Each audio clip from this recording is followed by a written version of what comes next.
I grew up in San Jose, with the family that had, obvious issues with finances. But I think one of the things that really did save me, and really was that launching pad, was the Smash Academy. So I did Smash back in 2007 to 2009, and part of how you're able to build that community is because it is an intensive program. It's not, we like to say it's not just inspirational, but it's transformational, because they're with you for those 3 years. It's not a weekend and cool, you built something and then we hope we'll see you again.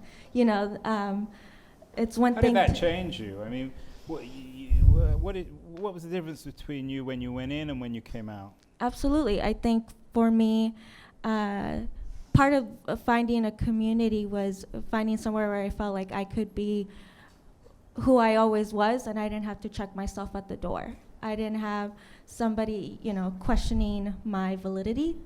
I could be the nerdy, geeky kid that I always was, and I was surrounded by other students that were also geeky, also nerdy, also had the same academic aspirations, and they were also brown, they were also black. They, came with these, beautiful stories of resilience that you're not going to find it, at your high school sometimes. And for a lot of us, that was the case. And so I think that's how you build that community, by seeing, people coming from those same struggles, coming from different struggles as well, and learning, how to cope through that together. And that's how you build, the communities that'll launch you further on. Some people come in with that social capital already. We're able to make that there. And it's a diverse group of people that, as you continue forth into college, I still keep in touch with them. We still keep each other in check, like, did you do your homework? How'd you do on that test? And then, once you get into your career, being there for each other when you have those wins, and especially being each other when you have the lows too. Mitch often says genius is evenly distributed by zip code and opportunity is not. And shame on us for not being able to make open doors for all that opportunity. Yeah, I also did 3 years at Smash Stanford. My name is Lamore Jackson. I kind of wanted to touch a little bit on what Ashley said to your question about how much untapped potential do you think went.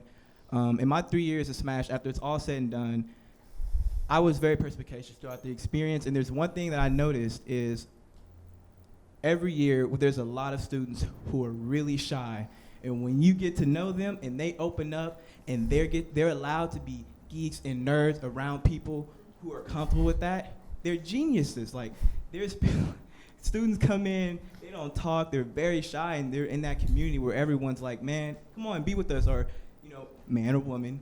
And it's literally, and it's amazing. And I'm gonna tell you a little bit about how powerful Smash is. I in no way came from a privileged background, but after it's all said and done, Where did you grow up? I grew up in Berkeley, and I later moved in Hayward, and it was just me and my mom. Single parent, had me at 19, did the whole 9 yards all by herself, no help from nobody. Shout out to my mom. And after it was all said and done, I felt so I was fortunate to grow up in a lot of family where all my cousins were all predominantly male, and we're all in the same 3-year age difference.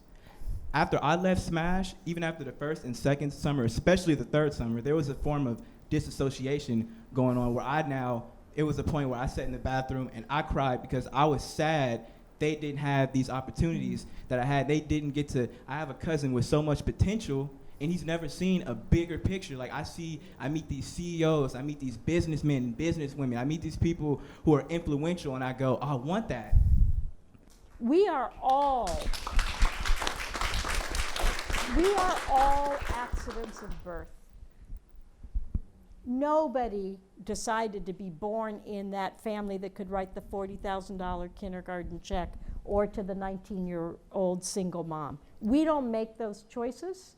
And to pretend that we do and that one kid is better than another is just immoral.